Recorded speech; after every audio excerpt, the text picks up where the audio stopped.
Hey guys, welcome back to Double the Hustle podcast. I'm Tori. And I'm Anna. And today we interview Matt Zelaya. We're going to talk about everything from being an online coach to how he's gone from being a college football player to now being an ultra runner and a high rocks athlete. Come along, let's see what races he's running. In 9 days, he's running the Leadville 100.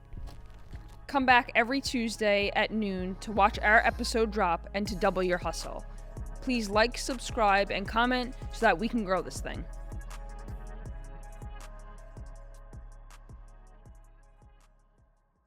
Thank you for coming, Matt. We're so excited to have you talk about the different things because we see all over your social media.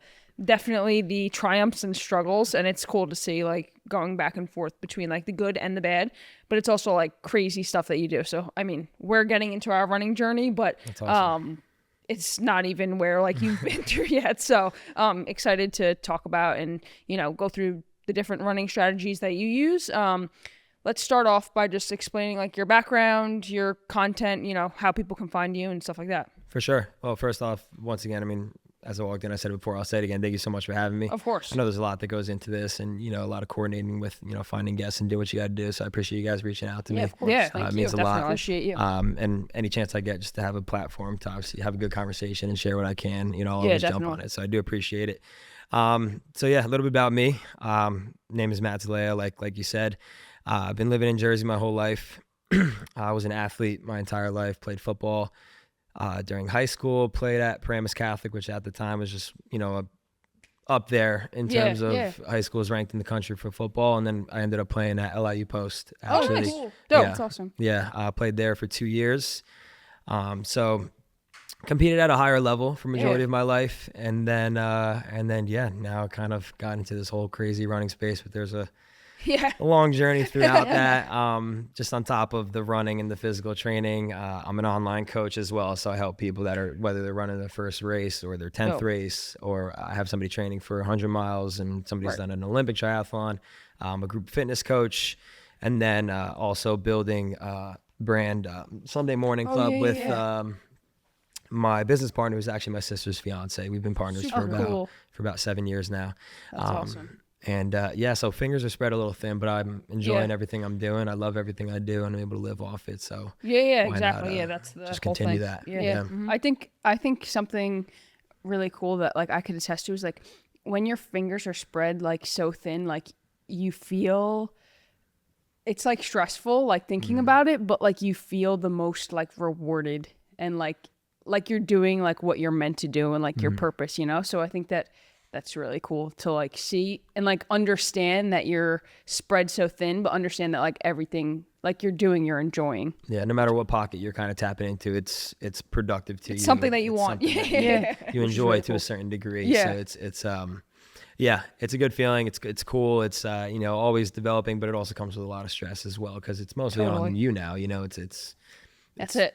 You're trying to get everything output, going. The output is a direct correlation to the work you're putting in. So, you know, the less work you're putting in, just being in the entrepreneurial space and social media and everything on top of that, if you're not putting in a lot of work, you can't expect a lot of results. So it's the same with this too. You know, it's just of course. frequency. I think one thing that's cool, me and Victoria, we went to Temple to row D1, which is really cool. Yeah. We walked on. We were not expecting it. So it was like, we did basketball our whole life, and then you go to D1 school and you're like working out 3 times a day, and you're like, But I think for us at least, it like shaped what we do now. You know, like even in like when we're in business or like doing something that's like entrepreneurial, like it helped us so much. So like when you were at LIU, like how did you like? Do you use what you learned in that football room to like what you're doing now? Yeah. So I tell a lot of people, because I mean, it's a common question of like, oh, how do I do what you're doing? Like, how'd you get there? Yeah, exactly. What a lot of people don't see is the foundation was set through football. And on top of that, the foundation was set through, I mean, I am not the tallest person. I'm not the fastest. I'm not the strongest. Right. So growing up my entire life, I didn't have the physical gifts that many others have, especially at the position I was playing at in high school and college, being a receiver. You know, I'm not tall. Right. So I knew in that process I had to learn how to jump now. Yeah. And on top of that, I'm not the strongest. So I had to be spending more time in the gym. And then on top of that, I knew that just looking at the receiving core that we had, I'm like, okay, I'm the outlier. They're going to write me off right away. So I need to control what I can. So I need to know every play in the playbook. I need to make sure I don't drop any passes. All this is just under the umbrella of doing more than everybody else is doing. Right. So, and that foundation was set without me even realizing throughout high school, just because my goal was just get on the field, play, and then eventually became a captain and everything. And it was just an amazing, career that started there, and then carry that into college. And then college, it's a clean slate for everybody. So getting into college, it's like, nobody knows. Nobody cares what you did in high school. Nobody cares who you are. Everybody wants to play. Everybody has gotten recruited to be there unless they walked on. But even then, the walk-ons are hungrier than the people that got the scholarships because they have more to prove now. Right. And so I had the mentality of the kind of that walk-on mindset. Like you said, like I need to now still be doing more. But now the bar is so much higher. You know, the base, like the floor is so much higher in college. And I think through then the time management of school, being on top of my grades, on top of just developing social life and balancing that with then football being the premise of everything. I learned a lot through all that, which is in terms of work ethic, to juggle everything and still, perform as I wanted to, and then, reap the benefits of it. And that carried into kind of everything I'm into now. But a lot of people don't see that, they just see the run, they see the results, and it's like, but you don't see that. Especially when you're not an athlete. I feel like when you look back at like a lot of successful people, like if they were an athlete, like it has a lot to do with it. Just to learn discipline, juggling many things at once, having to work out 2 times a day, going to school, trying to hang out with your friends, then getting some sort of recovery in, like that your team, that you're required to do. It's definitely like has a big impact on like how successful people are. I guess going like into when you started running, how'd you start running after football? Did you like want to try something else or? Yeah. So I, just to give a little bit more backstory, I kind of had to stop playing prematurely just because I had to make the decision to stop playing because I had just so many head injuries, so many concussions along the way. Yeah. Wow, that's crazy. My memory was just progressively getting worse, but I didn't realize it. Oh, wow. The people around me, especially my ex-girlfriend at the time, or my girlfriend at the time, ex-girlfriend now, but she opened my eyes that like everything I was saying, like I was repeating myself a million times. I was saying the same thing over and over again, but I have no recollection of any of it. And so she kind of brought it to my attention throughout that last season. And the part that eats at me for a while is I didn't know that the last game I played was going to be the last game I ever played. And that is something that always eats at you a little bit. But the condition I was in compared to how I feel now is, I know I made the right decision. Right. There was just a fog around me. I almost felt like I wasn't, like my emotions were out of whack. Like I wasn't a human almost. It's very weird. Right. So then, I had to stop playing there, and then they pulled my scholarship because of it, because there was no related injury that was on record there. So there's no reason that they could be like, hey, well, you got hurt here, so we could say it's from this, so then we can honor your scholarship. So at that point, I just transferred home, and then I've always just been I can't just sit still and not do anything. So it's not a lot of people know this, usually unless I hop on podcasts or talk to anybody or they really want to know. I went right from football to American Ninja Warrior. Oh wow, so cool. And I competed on season 11 of American Ninja Warrior. Now then a lot of people follow the question up like, can I see a video? So there's no, if your run doesn't make it on TV, you can't receive any videos from it. Oh wow. And the people that are there watching in the stands, they're not allowed to record it. So essentially it's like I didn't even do it. Which still is a bummer, but so that was a 3-year phase where I competed there, would compete at like different ninja leagues all over the area. I would go to Westchester all the time to train, and then got the call for season 12 again, and then COVID happened, so then they cut half the people that got the call off. And then they were like, apply for season 13. I applied for season 13 and I didn't get the call. So then that was my segue into let me try Spartan races because it's similar obstacles. And, that was the next one. Yeah. I'm considering myself an athlete still, so I think I could run. And I ended up placing like top 10 in the 2 that I did. And then from there, I guess the foundation was set where I said to my sister and my mom, I was like, do you guys want to run a half marathon? And they immediately asked like, why? Like, are you like training? Like, what do you mean? I was like, no, but like, let's just run it. And they're like, when? And I was like, well, it's the one in Disney in 30 days. Like you want to run a half marathon in 30 days? And I'm like, well, yeah, like why not? Why it's not? in Disney. Like, we'll have fun after. And so all 3 of us ran the half marathon. That's cool. That my half marathon time was a 1:36, and I didn't realize at the time that was fast. Anything I do it to the best of my ability. Right. And training wise, I had a beat up pair of shoes. I didn't know what zone 2 was. I didn't know what easy runs were. I ran 3 miles, 5 miles, 7 miles for 4 weeks and called it a day. Yeah. And then that kind of opened my eyes to, okay, maybe I can run a little bit, because I think I was like top 5 in my age group out of like 8,000 total runners. Wow. But again, like I had no clue if my time was fast or not. Right. I was oblivious to that. Which is almost better. Yeah, no. Yeah. Because that's how you do your best. best. Like you're just like, okay, I'm going to run for the hills. And if I do good, I do good. And that's just what it is. I think going in with just that like newborn mindset of not really knowing anything is so beneficial, because there's no limitations from other people that are being thrown onto you, like saying, hey, it's your first half marathon, go for like under 2 hours or go for like 2:30 or something like that. Yeah. You just kind of do what you feel you can do. And I think that's a problem with a lot of a lot of people now. They're seeing what others are doing, and they're basing it off, okay, well, the majority are doing this, let me back up to then reset my goal instead of like, hey, this is what I'm going for, I'm gonna see if I can do it. Right. Almost like finding out if the fire's hot. You're never gonna know unless you kind of get a little bit closer to it. Yeah. So, and then from there on, I signed up for my first marathon. But from there on out, nothing really went according to plan. The result is always what I ended up wanted it to being. I'm very blessed to say that everything I set out to do, I've done. Right. Regardless of herniating my disc, tearing a ligament, tearing my PCL, a whole bunch of other things. Regardless of all that, I've been lucky enough to say that have never changed the goal, no matter what injury I came across during a prep, and I've been able to do what I set out to do. So from that marathon, or from that half marathon, that kind of opened the door of like, okay, maybe I can run, and then bring on a coach and so on and so forth. And now kind of coaching myself in a way for this race coming up. But it was just one thing to the next. I still to this day will say I don't love running. I don't love it. Of course. Yeah. I don't love it, but I just love everything that comes with it. And I love that when you go from a team sport your entire life relying on other people, there's nobody that is relying on you to run. There's nobody that's relying on you to take another step. It's literally on you. And I think running is the epitome of really seeing what you have inside of you, because you don't have to hold the pace for another step. You don't have to get to a 13-mile run. Yeah. Right. And you could stop at 10 if you want. You could do 5 instead of doing, 8. Like, there's all these impulses that everybody experiences, but it's like you don't have to do anything. Like, you don't have to do anything. I agree. And so it's all on you. So I think it says a lot about people.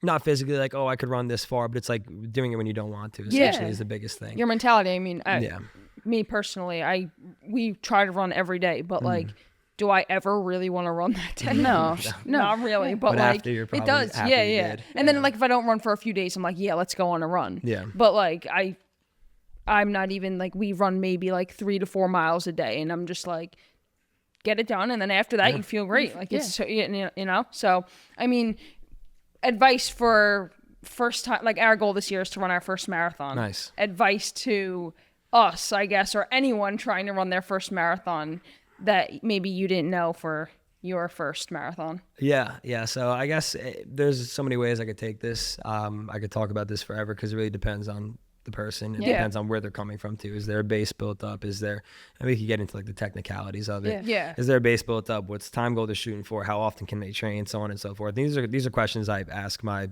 obviously ask my clients when I'm working with them. Of course. Every plan is individualized. I can't give a plan for somebody who's coming in with a running base compared to somebody who hasn't ran at all. You know? So my biggest tip is it's for a marathon, for your first marathon, my biggest thing is have a plan. So, and if you don't have a plan, whether it's a generic plan online or whether you have a coach or ChatGPT, a lot of people are just developing plans, which is great. If you feed it enough information, it can develop a good enough plan. Have a plan and understand, like what we were saying before, understand that even if it's not, I guess, to the standards of what you thought it should be at, like let's say like, okay, if I'm running a marathon, I should be running 40, 50 miles a week, 60 miles a week. Like that might not be for you. Everybody's plan is so different. You might get away with hitting your time and only running 30 miles a week, and building up to like a 40-mile peak week or something like that. Right. There's nobody saying that you have to hit certain numbers. The biggest thing is just being consistent with these runs. And on top of that, I mean, if we want to get into the technicalities of it, I think, the most important sessions you should be focused on, especially if you are, you want to get faster and run further, the quality sessions, whether it's speed work or whether Yeah. it's just going fast. Yeah. A lot of people just frame it as, or if you're doing tempo runs or especially your long runs. And my biggest tip is you want to treat your long runs on the weekends. Let's say your long run is on Saturday. Right. Treat it like it's race day. So the night before you're eating or you're testing out different fueling strategies of what you're going to have the night before a race. The morning of, what food are you going to do, whether it's sourdough, oatmeal, whatever it is. See how your stomach feels on those long runs. And then you kind of cancel out things that aren't working and you add in things that are working so that by the time race day comes around, you have an exact strategy of what can work. Because a lot of people tend to just try anything before the race, during the race, and that'll, before you even start, it just throws everything away. And then also testing, intra fueling, like during a race. Again, I could give like just generic advice to everybody, but it's really so individualized. And it's, I think for somebody who's just starting out with nothing, just focus on time. Don't even focus on miles, focus on time. Just so finish. 20 miles. That's the goal, just excuse me, finish. 20 miles. Yeah. Focus on like 20-minute runs. For somebody who's coming from nothing and wants to start running, do 3 20-minute runs a week. And if they're like, oh, well, I don't have a watch or whatever, what's zone 2, this and that. Don't focus on that. Focus on what feels easy. Something that you can hold for more than 20 minutes, but run those 20 minutes. And if you don't have a watch, you don't see your heart rate. If you could run just breathing through your nose, then your body is perceiving the effort you're putting forward as easy. Because getting a little scientifical here, but your nasal cavities are a lot smaller than your mouth. Right. So when you are breathing, when you're running fast, when you're sprinting, you're breathing through your mouth because your body needs more oxygen. Right. When you are running at an easy pace, you should be able to breathe just through your nose the entire time. Obviously, if you're a little congested, it's a little different, but different factors. But when you are doing your easy runs, I run all my runs with my mouth closed the entire time. Yeah. Obviously, uphills will affect it a little bit. Factor in the conditions, but that's the biggest tip for feeling easy, because majority of your base is built up aerobically, and in order to do that, that's a lot of the easy work, the zone 2 work, and so on and so forth. So that's getting a little technical, but makes sense though. I hear you say that like on a lot of your videos, like for everyone running, but I have a hard time with that. We always run together. It's hard running and slow. She runs faster than I do. So like she's like my pacer, like literally we always say this, like I'm like, Anna, let's slow down. And she's just like, keep going. So like I'm always like, behind, and I'm like, I guess this is good because like I always get pushed, but like for her, like she's never getting pushed because I'm always behind. And like I try to run with my mouth closed, but like I do definitely. You got to tape it. Some people do that. Some people do that though. It is. I think that one thing that's really hard is like trying to balance weightlifting and running. And I think that's like the thing that like I struggle with the most, because I love to weightlift, but like trying to get your runs in to make, let's say, like a 40-mile week and lift at the same time. Like, how do you like balance that? Because I know that you do both. So lifting has been a common denominator in everything I've done since 8th grade, getting into high school. Second we started high school lifts, or freshman year football lifts, whatever it was. That's one thing I never compromised on. I want to be strong. I want to be the strongest I can be. And obviously that changes as time goes on. Currently right now, I've lost 6-7 pounds during this prep, just because training for an ultra marathon, the A goal is the running part of it, and the lifting then comes secondary, but it still is there if I can. The way to balance is, so I guess the best way to do it is, because I think a lot of people struggle with when to section in your lower body days, because your lower body days are going to affect your running. And if you're training for a marathon, you don't want to try to go for a long run, essentially, if you just did legs the day before, So I'm a big component, or having a big component on making your hard days hard. So if you have any days, for example, I'll give an example of my schedule. If my Tuesdays are speed work days, and I'm training for a marathon, that's my A goal, I will do my speed work in the morning. And then after that speed work, I would go right to the gym and do a lower body day. So I'm lifting on fatigue legs. So you start with I start with the run, because that's the priority. Now, if you're training just to get stronger and running is secondary, maybe do the lift first and then go for a run on tired legs, or so on and so forth. So it just depends on what your priority is. During a marathon prep, because there's a lot less time of running, I will say, compared to an ultra marathon prep, I'm able to put more time into the gym. A lot of my training, because again, a lot of the running is obviously a lot of lower body, core and stuff like that, is maintenance of strength, but also injury prevention. And a lot of the injury prevention for people who do both running and lifting is in the gym. And there's there's a lot of research that's got to go into it of what you need to be focusing on. Yeah. But there's also a framework that you can't really beat around the bush with in terms of like targeting your glutes in certain ways, your hamstrings, stability work, a lot of knees, especially calf work. There's a whole bunch of different ways to go about it. So I think a lot of what I do is programmed around what am I training for? For example, like my lower body days for this prep was more so a lot of, cause I'm going to be climbing a lot of feet in this race. So I got to get my quads used to just a lot of loads. I would do a lot of quad work, a lot of knee work, a lot of glute work, so on and so forth. A lot of just deficit, like reverse lunges, this and that stuff that mimics how I would climb up a mountain in the gym.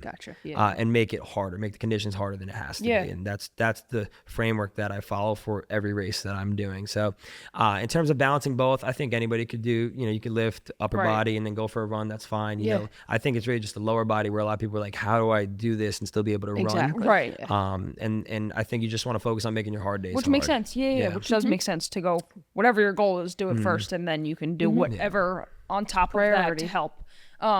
What made you want to start this prep for the ultramarathon? Yeah. I saw the pacing you did for your friend like last week or something like that for the 100 miles or whatever, which was pretty cool. I saw that. I follow John, who also did it. Okay, yeah.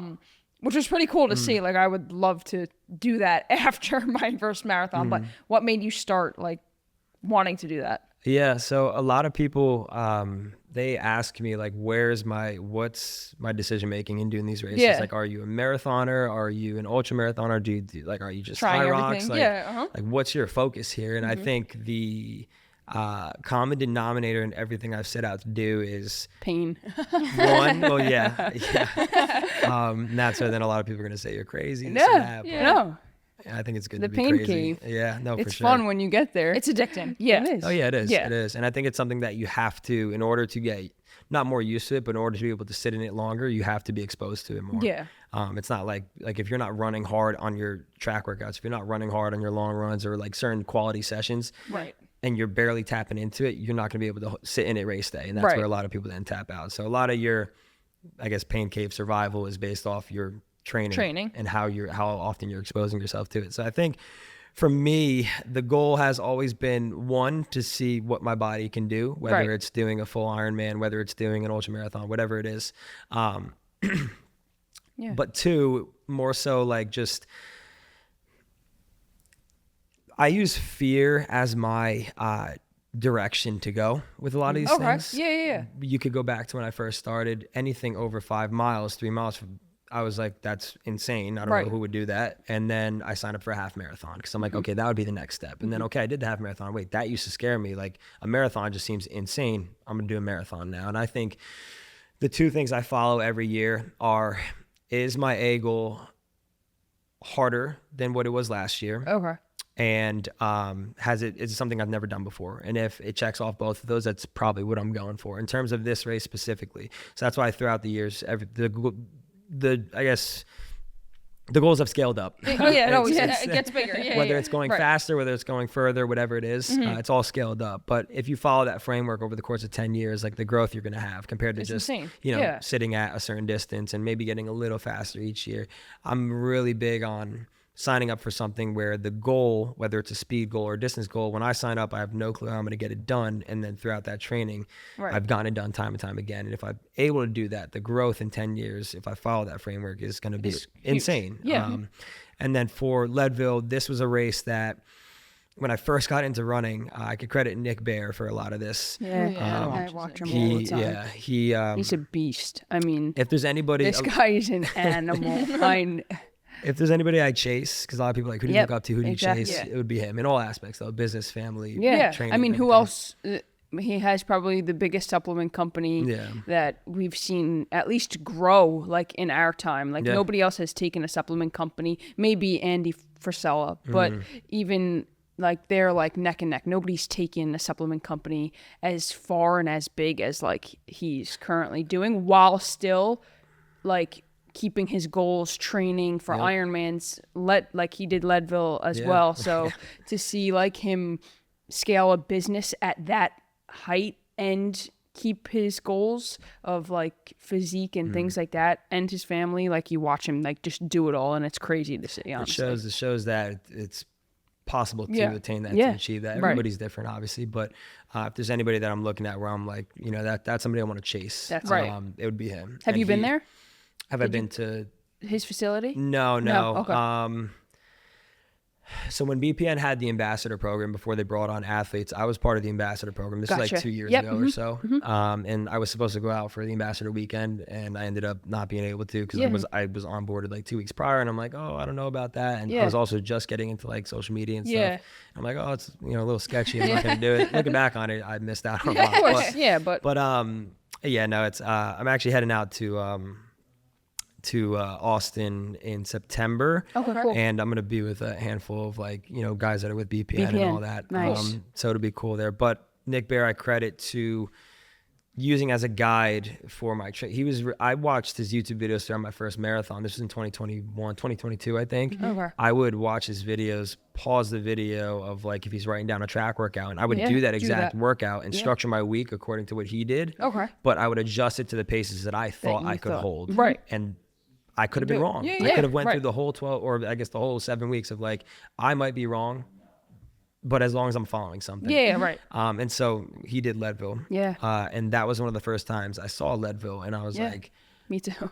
I saw the factors of it. I saw the conditions of it, and that has sat, like if there's any race that has sat in the back of my head, it's been a full Ironman, which I did in 2023. Okay. And then, which again was because of him, I was like, all right, like I think I could do this too. And then Leadville, the Leadville 100 has scared the hell out of me from when I first found out about it. And immediately I wrote it off. I'm like, there's no way I would ever do this. No way. And like, who would ever do that? Especially living in New exactly. Jersey. I live at sea level. I'm 400 feet above sea level, and I got to go to 10,000 feet. Like, so that race has always just scared me. And then as I've done these goals, it started to that's always been in the back of my head. Yeah. It started to become like, maybe I really can do this. And after I did my 100 miler last year, I was like, if I get the opportunity to run this, I'm going to run it. Yeah. And I applied for the lottery. And then shout out to my manager, Dominique. She's been amazing with the whole process. But she was able to really do some convincing to give me the bib for it. And when the opportunity's there, I know that the work I do will suffice for the race I was going for, just through evidence. You know, I've created enough evidence. Of In course. the least cocky way, I've created enough, evidence of doing what I say I'm going to do, and then the work following it. Right. And I almost looked at it as no change for Leadville. Yes, the conditions are going to be so different. I mean, like I said, I lost a handful of weight, or a handful of pounds, I guess, in this prep. But I've also learned so much. And fear has been my guide to what I'm doing next. And Leadville has always scared me. When is it? It's 9 days. Yeah. 9 days from today. Yeah. Yeah. Oh gosh. All right. Yeah. Wow. How long was your prep? That's crazy.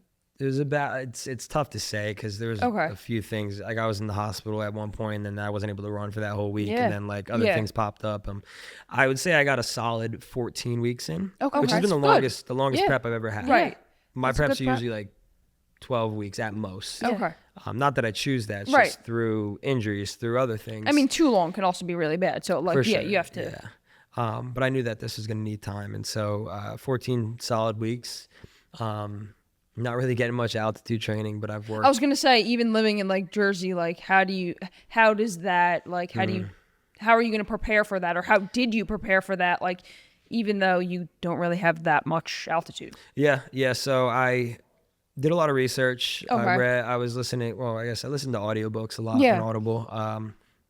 In the book called The Oxygen Advantage, there's a whole chapter devoted to how to bring altitude to you. Yeah. Okay. And I would do a lot of research on that. And a lot of it is CO2 tolerance. So getting used to your own CO2, because that's the best way to mimic lack of oxygen. Right. And if you're able to do that, so for example, like breath hold work when you're running and stuff like that. So running and holding your breath for a certain prolonged period of time and a certain amount of paces you get in that. In that breath hold, there's a lot of thinking that goes into it. That's cool. And just repetition of it is a way for your body to get used to working with less, and that is altitude. Right. And then on top of that, there's a lot of science behind saunas. I haven't been in saunas, but given how the past 5 weeks have been in this summer, it's Been a sauna. Like today is probably the coolest day. It's been in a yeah. bit. I woke up this morning, went for my run, and my heart rate was the lowest it's been in a long time because I've gotten so acclimated to running at the hottest point of the day. So that's one way how I've gotten used to it. Okay. Running at the hottest point of the day and when it is most humid, and scheduling my runs around the tougher conditions. Yeah.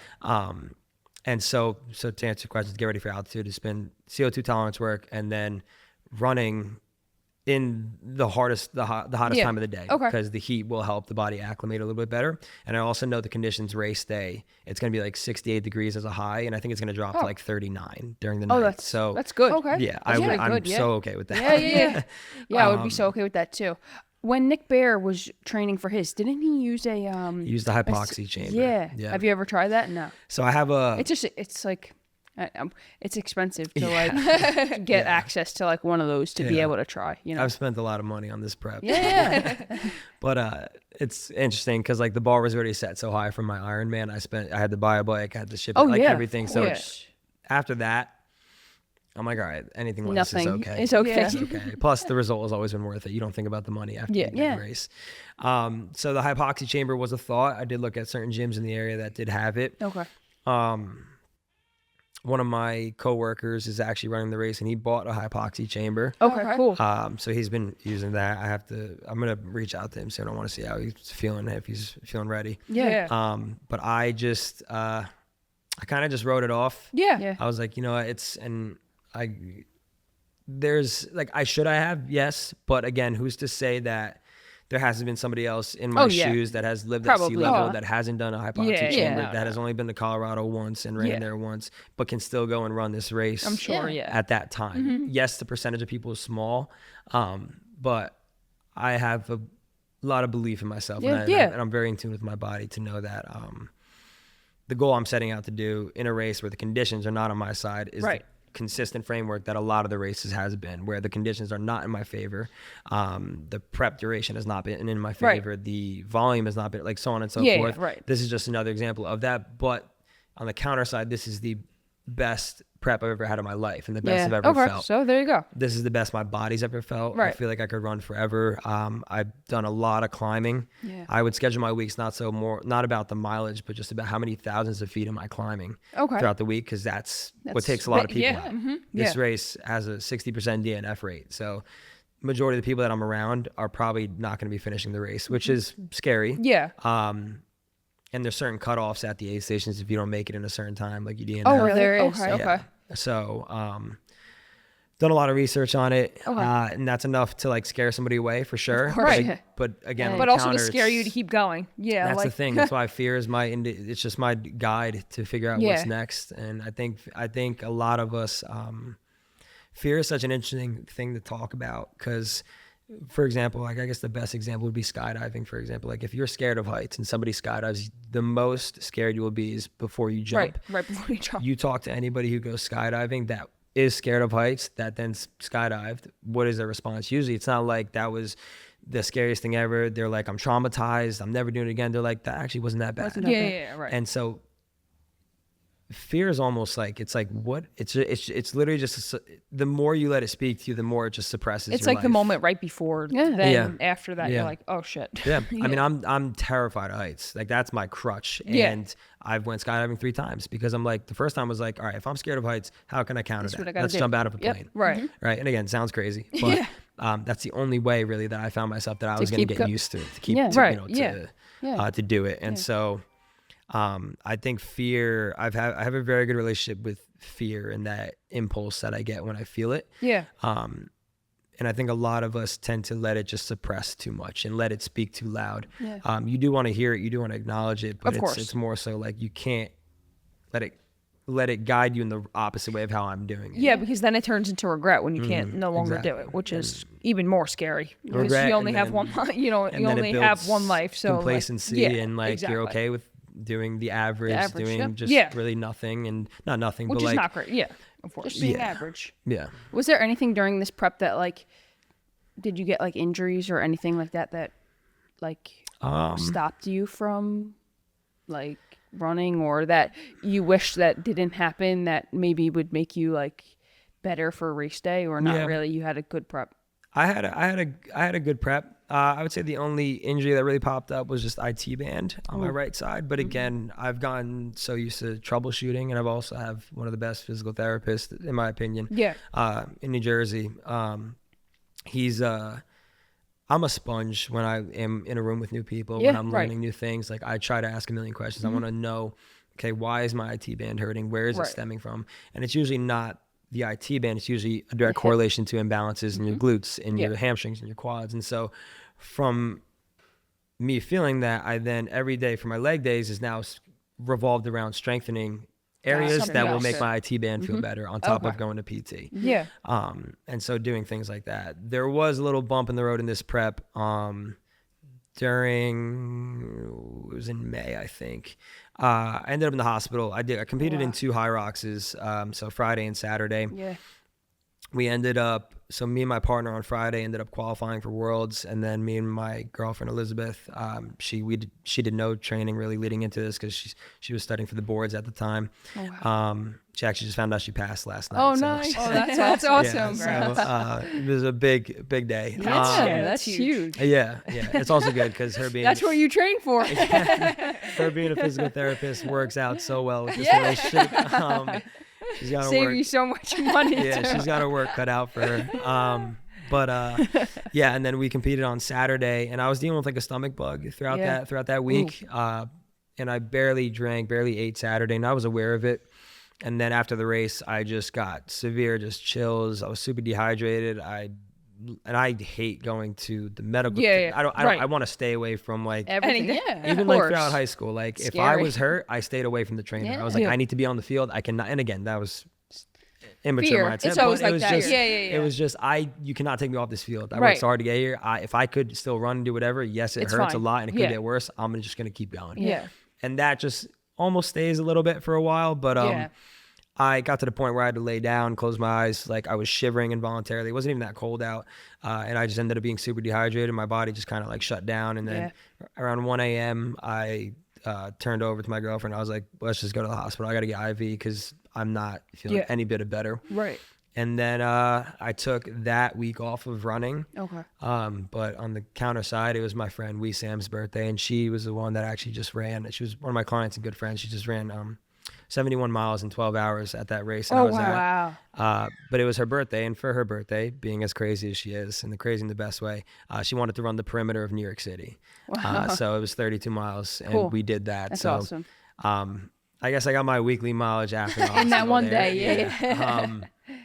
But that was probably the only bump in the road, I will say, which again, I'm so grateful for because I've dealt with a herniated disc. I've dealt with so many other random things.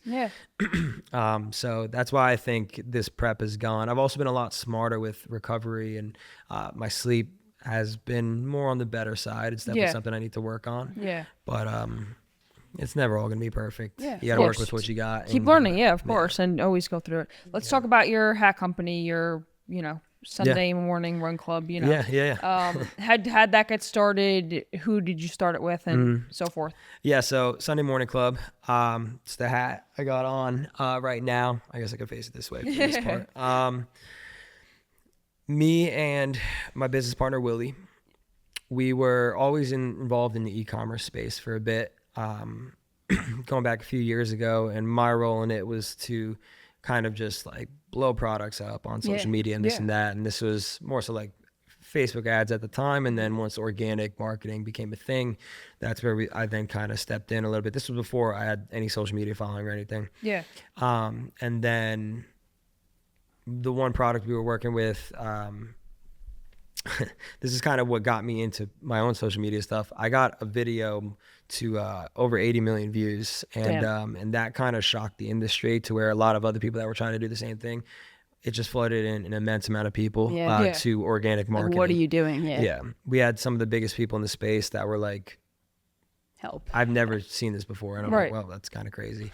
And then so from that, I learned from everything that I was learning with that. I then was like, okay, let me actually try to post for my personal account, and then segue into that. But either way, once we got out of that industry and just kind of like reset a little bit, we're like, what can we create that we're both proud of? We both want to keep doing, and we both want to build and build the community behind it. And we had ideas, we whiteboarded a lot of stuff, and there were certain ideas that were sticking, certain that weren't. And Sunday Morning Club was always hovering in there. And then one day he came to me, he's like, it's Sunday morning club. And I'm like, okay, pitch it to me. Why? Yeah. And we talked about it and I was like, all right, I could get behind that. Yeah. Before I kind of explain a little bit, we both, especially me, I struggle with kind of just being where my feet are and slowing down a little bit. Yeah. As many people do. Me too. I'm always just go. Yeah, trying to get shit done. Yeah, exactly. Yeah, which again could be a good thing. But it could also be on the backside, on the flip side, just, kind of could attack you in a way. Yeah. And so we kind of looked at it as quite literally the one day out of the week that's different from the rest is Sunday. Now, why is that? Because it has there's no rush almost in a way to it. Yeah. Like your Sunday, every Sunday is 100%. different. Every Sunday is, whether you have a certain routine, whether you're doing this, but the overall theme is relaxed. It's more slow. Yeah. It's not like a Monday where it's the start of a week. It's like, oh, here we go again. It's like Sunday is like a reset day almost. And it's like taking that, we want to find a way to create a community to take that mindset and just that effort to slow down and just kind of just take it, not easy in a way, because obviously you want to hustle, you do what you gotta do. Yeah. But taking that and just embodying it every day. Like, why can't we embody the idea of, we have like a slogan we're kind of pushing out a little bit, but fast is easy, slow is intentional. And I think there's a lot behind that. And there's a lot of power behind that if you really want to dive into it. But we want to take that idea and kind of embody it every day. We want to find the community of people that actually do that and then build it up and, go from hats to possibly shirts and stuff like that. Yeah, but, of course. it's been great. We've had a few drops so far. All of them have sold out in like under In 20 minutes. minutes. Or so. Cool, yeah. Oh, dope. Minutes. Yeah, And now we crazy. have, now we're just live right now. Like, we're just keeping it open. We did the drops to build up. And get seeds Try to out get there, people get to, hats out there. And it's so cool just like seeing somebody that I don't know in person and they have the hat And they on. have the hat on. Yeah.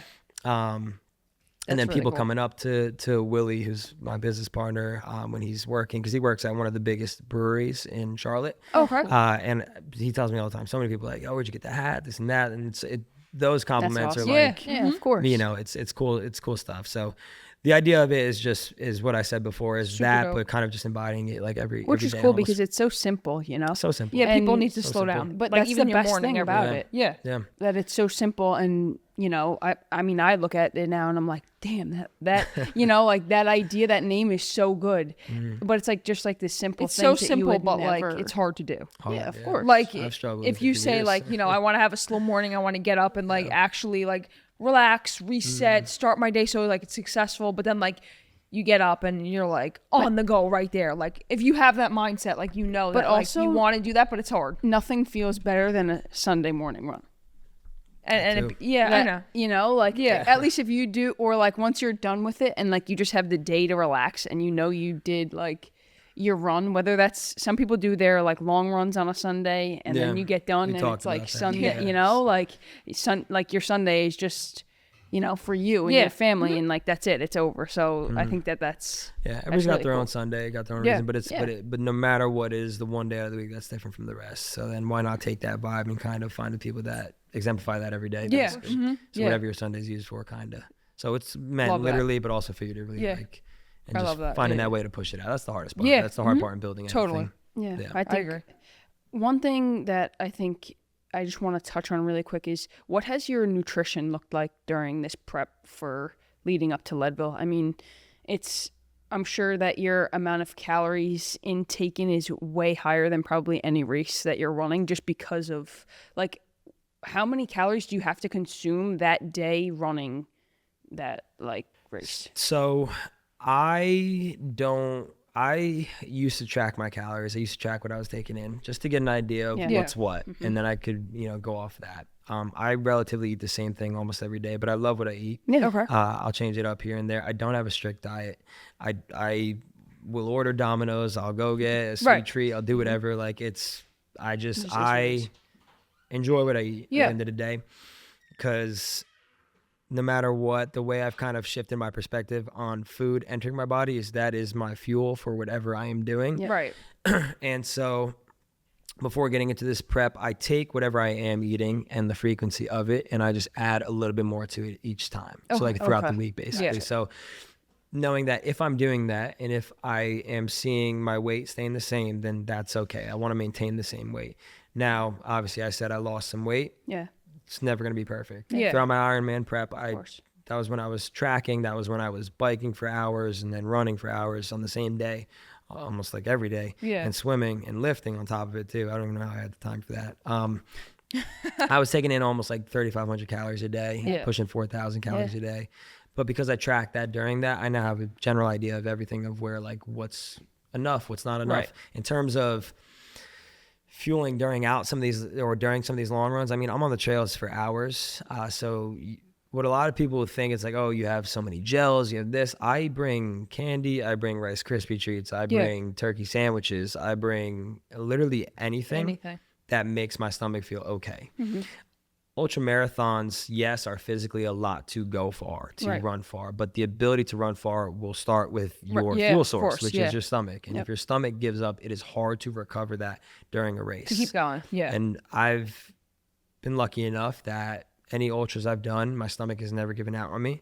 Okay. And I'm not even gonna knock on wood, just because like it's just it's you know, it works 1 + for 1 you. = 2. Yeah. So it's I know it works for me. And if let's say race day comes and it's not working for me, then an ultra marathon is also troubleshooting. You need to learn how to troubleshoot. There's gonna be something that happens. Yeah. So I guess to answer your question, it's really just eating more than what I used to coming into this prep. But again, it's. Would you say that's the hardest part? Like, not even like like obviously anyone could really run the mile, like just move your feet like and run, but like the nutrition of it, finding what works is kind of like hit or miss. Like if you make that, you do well. If like not, then like you're gonna really hurt yourself. Yeah, well, so it goes back to what I was saying before with like for like your long runs, like practicing the night before, the morning and during. Like if you have those repetitions, it'll usually follow race day, and you'll be good race day for the most part. And so for this, it's I know how important fueling is for an ultra marathon. Not that I've had a lot of experience with 100-mile races, but like I said before, I'm a sponge, so I learned a lot from that race I did last year, Last Man Standing. That changed. I mean, it sounds like dramatic, but like it changed my whole entire life, changed my view on everything. It changed. I'm a completely different person from where I was then. Right. And I learned a lot from that race, and I'm taking all that I've learned into this prep, and there's no real surprise that my body's the best it's ever felt, and I'm the healthiest I've ever been because of that. Yeah, but it didn't come after 1 year of running. It came after improper fueling for a marathon. It came after improper fueling during a prep. It came after all these other bad things to then get me to here now. So again, going back to the beginning where it's like a lot of people are like, how are you doing this right now? Well, it is from a long 5 years ago. Yeah. It's all built off that foundation. So fueling is super important, but I think we tend to overcomplicate things with the fueling and also the training. Fueling comes down to what works for your stomach, what works for your body, and that might be a certain company of gels for you, and that might be different for you. That might be candy for you. That might be just liquid carbs and electrolytes for you. It might be a combination. So you have to find that. And I've been lucky enough to find that, I want to say, or I guess not lucky enough because the work was behind it. So I found it pretty much of like how to go about it, and then having a good crew is the biggest thing for a race too. With an ultra marathon, of like you don't understand how hard it is to think about easy things when your body is so fatigued. And when you are at an aid station 70 miles into a race, the last thing you want to do is like even move, let alone think. You just want to lay down, go to sleep maybe, but it's like you can't because you're not going to make it those next 30 miles. So that's where the crew comes in. Hey, what are you feeling? Hey, my stomach's empty. I have a headache, this and that. My knee is hurting. Okay, we're going to get gel or like a CBD gel on your knee. We're going to give you a sandwich. You have to eat it. We're going to give you this drink. You have to drink it, certain amount of electrolytes, and then you get up and you're good. And that's kind of how important a crew is. Your crew is going to make up your race. I mean, it showed with the race that I was just saying. I crewed my friend Garrett for 24 hours, and it was a blast, but it was so much troubleshooting. And if you don't have somebody that can troubleshoot it, that's it. Because he came back and would just lay down and be a zombie. Like he didn't have any energy to stand up to move. It's like, how are you going to then fuel when you can barely even stand up? 100, right? 100? Yeah, my friend Garrett did 100. He did 100 miles in 23 hours. His goal was 100, but he didn't specifically train for 100. He trained for a 50K, which is 32 miles. And that was 5 weeks ago. Damn, he just kept 2 weeks going? ago, he signed up, and for this race, he was like, Matt, I'm just going to go for 100 and see if I could do it. He was averaging 40 miles a week, maybe. Wow. So again, the conditions don't have to be a certain way. Yeah, that's what he did. He just pushed himself. The body can go a lot further than a lot of people think. What's your goal for Leadville, do you have a goal, or is it just kind of to just finish? Yeah. So I really never have a goal of just to finish. Okay. Just being just being as competitive as I am with myself. Yeah. I'm not going to tell the starting line, look to the guy to my right saying like, I'm going to smoke you. Like Yeah. it's just not the case. Yeah. But the competitiveness comes from the football side of it. Of course. And again, I feel like there's a lot more intention behind going for a goal. And even if you don't hit that goal, you're still going to learn so much more. And it's going to be a much more impactful race, I'm going to say, rather than just going to finish. Because when you have the idea of going to finish, the second you get those impulses of like, this pace I'm holding is way too hard, you will feed into it and you will slow down because the goal was to finish. Yeah. Compared to if you had that time pressure of I'm going for under 25 hours and I have to hold this pace, I can't slow down. There's no option but to keep holding at this pace. Yeah, you're going to learn true. a lot more of going through that than you would have slowing down to that. So that's why I kind of always set a goal. And so the goal for this race is under 24 hours. And I feel like I can maybe go a little faster. So for Leadville, the time cutoff is 30 hours. If you don't finish in 30 hours, you technically DNF. But you get a big belt buckle instead of a small belt buckle for 25 hours. Yeah. In my 100 mile I did last year, it was a last man standing format. So no matter what, it was going to be a 24-hour finish. I did 23 hours and 53 minutes total time on course. So my goal is just to be below that and be fast. Cool. Yeah. But I also like the idea that I'm trying this in a race where half the people around me aren't even going to finish the race itself. Yeah. Right. On top of probably now 10% of the people aren't even going to finish in under 24 hours. Right. So again, setting the conditions up front, like this is what we're going for and not just going for that finish. And I think there's a lot more that comes from it, whether you, like I said, whether you hit the goal or not. How many people are chosen? I want to say there's like a few hundred. I want to say maybe 500-600. So there's a decent amount. Wow, that's a lot. Yeah. I didn't think it was that many. Neither did I until I looked at the results from last year.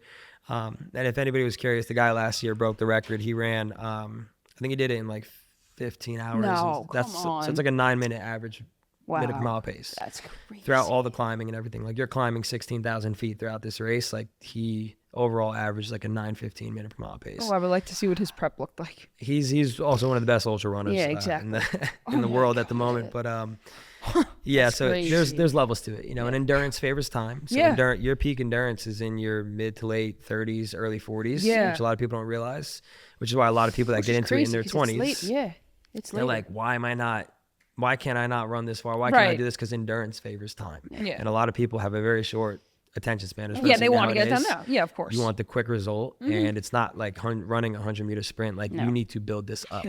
And that's why I think running is a true testament of what you have, like I said in the beginning, because for somebody that can run 100 miles, that is not by luck. There was a lot of slow running, a lot of training, a lot of hours put behind it to get there. And it just says a lot about people that are willing to toe that starting line. Knowing the goal that is set out in front of them or knowing what they're about to, kind of get into. So sub 24 hours is the goal. That's and awesome. Well, good luck. You're going to get that. Thank you. I hope so. I hope so. You will. How many days you go out before? So I'm flying out Friday night. Cool. Nice. Yeah, and I'm staying with my friend Samantha. I've posted a few times. Samantha McIntyre. She's pretty big in the running space. Nice. But she lives in Colorado, and her boyfriend Isaac, who's an absolute stud high rocks athlete. Nice. He will be pacing me. He'll be one of my first pacers at mile 62. So the second I come down from the hardest climb in the race, he will be my first pacer. Yep. And then I'll have my other pacer, Abu, who's also going to be, he's a very good, very knowledgeable ultra runner. Yeah. Very smart guy, and he's going to be the crew chief as well. So he'll pace me for the second part of that. And then my friend Edwin, who's going to pace me for the last 13 miles. Nice. You can only pick up a pacer at mile 62. So the hardest part of the race is getting to 62. Done. Yeah. Especially getting to 50, because that's the hardest climb you have to do, called Hope Pass. And you climb, I think, 4,000 feet in 3 miles, which is...